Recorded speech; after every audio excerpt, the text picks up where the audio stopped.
Hey, Alex. So I've been hearing these whispers about quantum computing and how it's gonna change everything, but also kind of break everything. It sounds pretty intense, actually. Yeah, Heidi, it's absolutely something that deserves our attention. When we talk about breaking everything, we're really talking about our digital security, the very foundations. Experts are calling it Q-Day, when quantum computers get powerful enough to just smash through current encryption. We're looking at potentially as early as 2028 or maybe 5 to 15 years out. It's not immediate, but it's not some far-off sci-fi thing either. Wow, Q-Day. That's a pretty intense name. So, what specifically makes quantum such a threat to, say, something like blockchain? I thought that was super secure. Great question. So traditional crypto, what underpins blockchains, it relies on problems that are just super hard for regular computers. But quantum computers with algorithms like Shor's, they can solve these incredibly efficiently. For ECDSA, what Bitcoin and Ethereum use, Shor's could basically derive private keys from public ones. That's a huge deal. There's even this idea, harvest now, decrypt later, where adversaries collect encrypted data today and crack it wide open with future quantum machines. Pretty unsettling, right?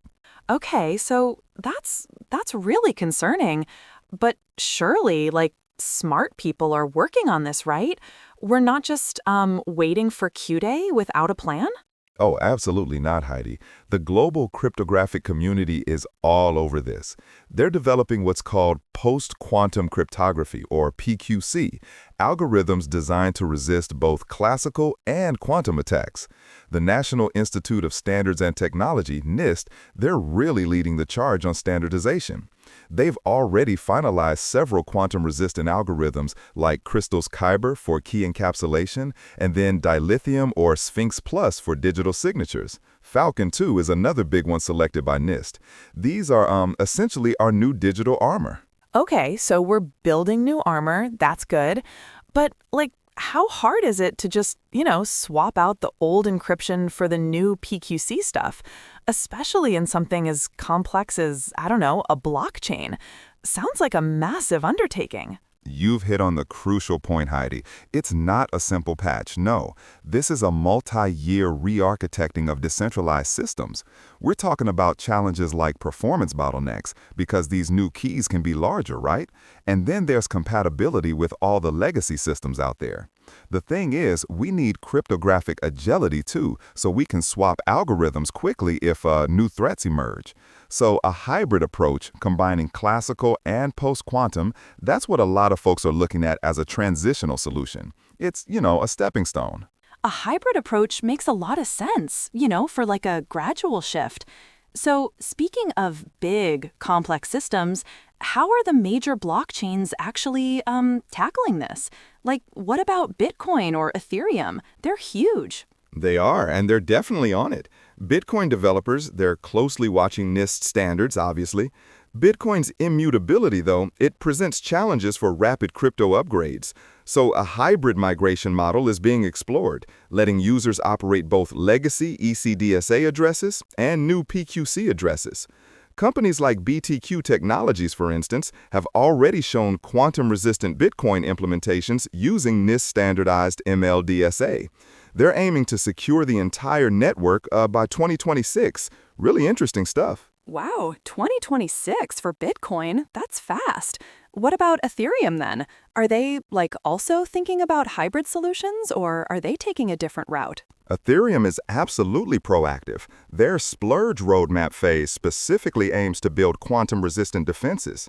They're exploring advanced algorithms, like lattice-based and hash-based cryptography.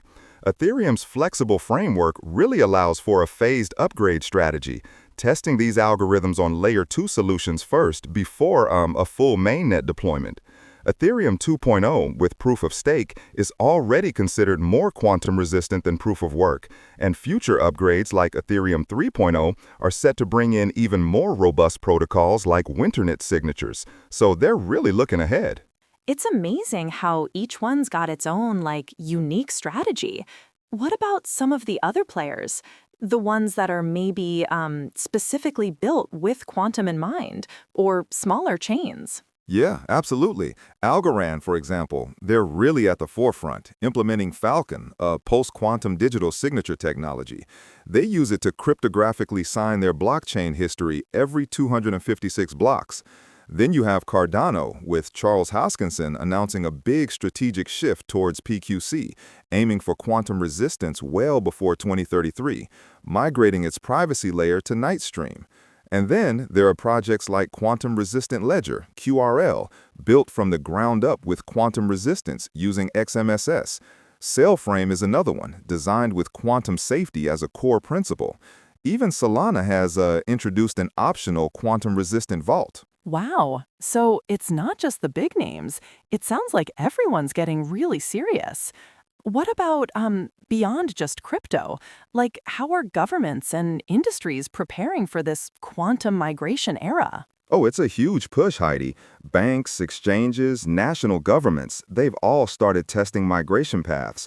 In the U.S., national security memorandums set expectations for a timely transition to quantum-resistant crypto across federal agencies, with deadlines potentially advanced to 2030 for national security systems.